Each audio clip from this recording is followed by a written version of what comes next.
membubarkan negara boneka Malaysia. Konfrontasi Indonesia-Malaysia merupakan salah satu konflik yang terjadi pada masa demokrasi terpimpin. Konfrontasi ini merupakan salah satu konflik bersenjata dalam sejarah panjang bangsa Indonesia.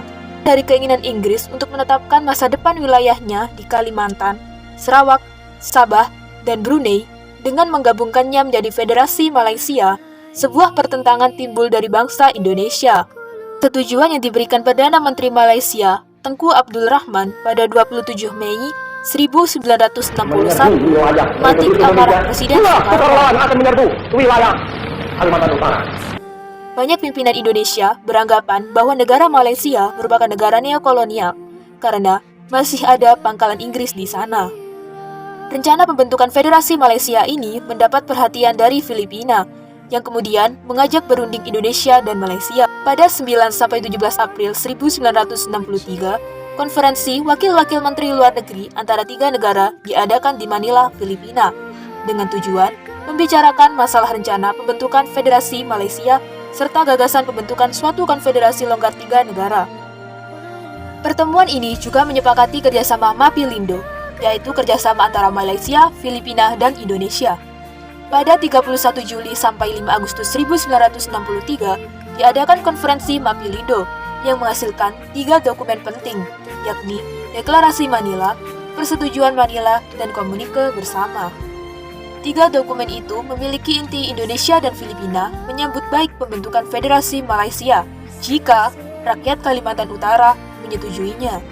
3 kepala pemerintahan juga setuju meminta Sekjen PBB melakukan pendekatan demi mengetahui keinginan rakyat daerah-daerah yang dimasukkan ke Federasi Malaysia.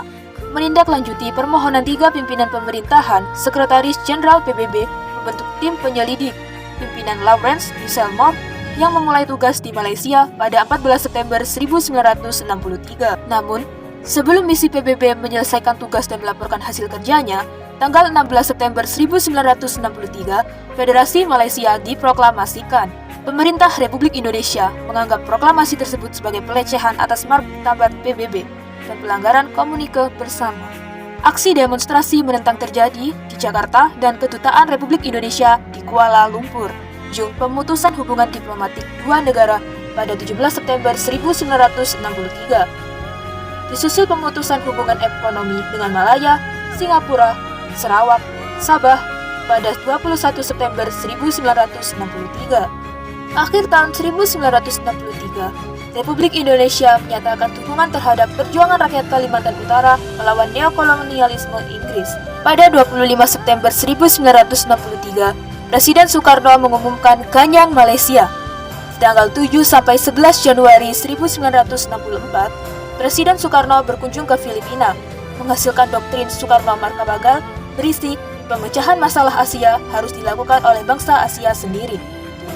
3 Mei 1964, Presiden Soekarno mengucapkan Dwi Komando Rakyat atau Dwi Kora. Ini kami perintahkan kepada 21 juta sukarelawan Indonesia yang telah mencatatkan diri. Perhebat ketahanan Republik Indonesia dan bantu perjuangan revolusioner rakyat-rakyat Malaya, Singapura, Sabah, Sarawak, dan Brunei untuk membubarkan negara boneka Malaysia. Untuk menjalankan konfrontasi Dwi Kora, Presiden Soekarno membentuk Komando Siaga dengan Marsekal Madya Umar Dhani sebagai panglimanya. Bahkan, salah satu pahlawan revolusi Kapten CZI Anumerta Pierre Andries Tendian turut serta dalam operasi ini, yang mana Kapten Pierre ditugaskan melakukan spionase ke Malaysia. Tidak hanya Kapten Pierre saja, dalam operasi ini juga terdapat 2 pejuang hebat, yakni Kopral 2 Harun Thohir bin Mandar dan Sersan 2 Usman Janatin bin Muhammad Ali yang melakukan pengeboman di gedung McDonald's Singapura pada 10 Maret 1965 dan berujung mendapatkan hukuman gantung di penjara Changi. Di tengah-tengah konfrontasi antara dua negara, Malaysia diangkat sebagai anggota tidak tetap Dewan Keamanan PBB yang memantik kemarahan Presiden Soekarno.